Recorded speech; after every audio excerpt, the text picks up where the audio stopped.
2024 கட்சி தொடங்கிய நடிகர் விஜய் வரும் 2026 நடைபெறவுள்ள சட்டமன்ற தேர்தலை சந்திக்கும் வகையில் தமிழ்நாடு முழுவதும் சுற்றுப்பயணம் மேற்கொள்ள திட்டமிட்டிருந்தார். ஆனால் அவரது இந்த சுற்றுப்பயணத்தின் போது அவரின் ரசிகர்கள் காவல்துறையினரின் கட்டுப்பாடுகளை மீறி செயல்பட்டது சமூக வலைதளங்களில் கடும் விமர்சனங்களை ஏற்படுத்தியது. அதன் உச்சமாக கரூரில் நடைபெற்ற சாலை ஊர்வலத்தின் போது ஏற்பட்ட கூட்ட நெரிசலில் சிக்கி 41 பேர் உயிரிழந்தது தமிழ்நாட்டை கடந்து இந்திய அளவிலும் அதிர்வலைகளை ஏற்படுத்தியது.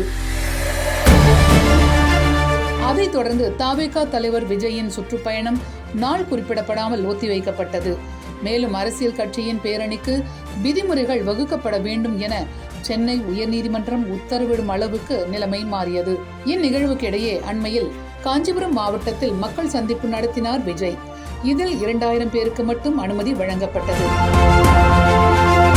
இதன் அடுத்த கட்டமாக தமிழக வெற்றிக் கழகத்தின் பொதுச் செயலாளர் என் ஆனந்தின் சொந்த மாநிலமான புதுச்சேரியில் சாலை வளம் மேற்கொள்ள திட்டமிடப்பட்டது.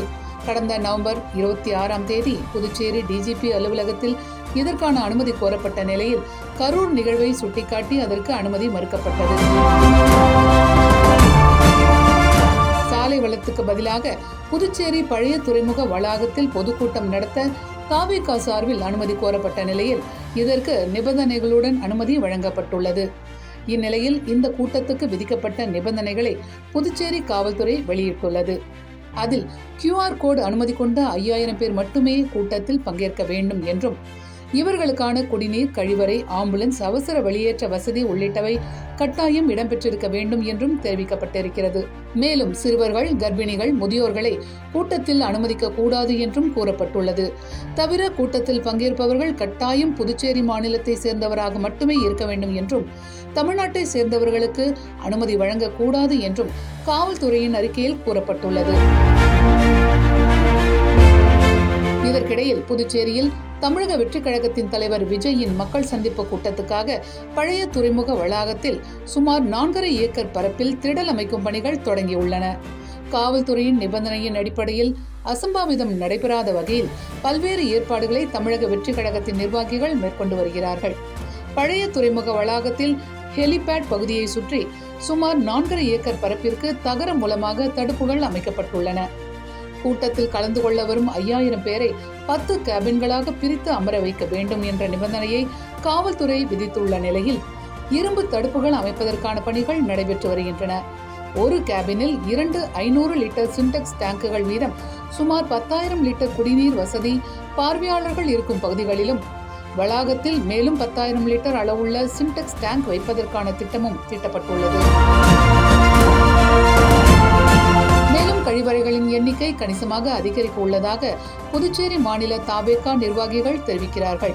விஜய் பேருந்து வாகனத்தில் நின்று பேசுவார் என்றும் தனியாக பொதுக்கூட்ட மேடை அமைக்கப்படாது எனவும் அந்த கட்சியினர் தெரிவிக்கிறார்கள். சாலை வளத்துக்கு அனுமதி கொடுக்காத நிலையில் சாலை வளம் போன்றே மக்கள் சந்திப்பு கூட்டத்தை நிர்வாகிகள் திட்டமிட்டுள்ளனர். மருத்துவ முகாம்கள், ஆம்புலன்ஸ் வாகனங்கள், தீயணைப்பு வாகனங்கள் உள்ளிட்டவை நிறுத்துவதற்கான தனி பகுதியும் வளாகத்தில் ஒதுக்கப்பட்டுள்ளது. கூட்டத்திற்கு அனுமதிக்கப்படும் நபர்களுக்கு QR கோடு அட்டை வழங்கப்படும் என்றும் QR கோட் ஸ்கேன் செய்த பின்னரே தவேகாவினர் உள்ளே அனுமதிக்கப்படுவார்கள் என்றும் நிகழ்ச்சி ஏற்பாட்டாளர்கள் கூறுகிறார்கள். QR கோடு வசதிகள்லாம் மூலமாகத்தான் உள்ள அனுமதிக்கப்படுவாங்கங்கறீங்க. அதை எப்படி நீங்க கண்காணிக்க போறீங்க? ஸ்கேனர் வச்சு அதை பண்ணுவோம். குடிநீர், கழிப்பறை உள்ளிட்ட வசதிகளுக்கான ஏற்பாடுகளும் மிக சிறப்பாக செய்யப்பட்டிருக்கிறது. தவேகாவில் ஒரு வாரத்திற்கு முன்பு இணைந்த முன்னாள் அதிமுக அமைச்சரும் தற்போது அக்கட்சியின் நிர்வாக குழு ஒருங்கிணைப்பாளராகவும் இருக்கும் செங்கோட்டையனின் மேற்பார்வையில் நிகழ்ச்சி முழுவதுமாக நடைபெற வேண்டும் என்று அக்கட்சியின் தலைவர் விஜய் உத்தரவிட்டுள்ளதாக தகவல்கள் வெளியாகியுள்ளன. செங்கோட்டையன் புதுச்சேரி வந்து நிகழ்ச்சி குறித்தான முழு ஏற்பாடுகளையும் நேரில் ஆய்வு நடத்த உள்ளதாகவும் அந்த கட்சி தரப்பில் தெரிவிக்கப்பட்டுள்ளது.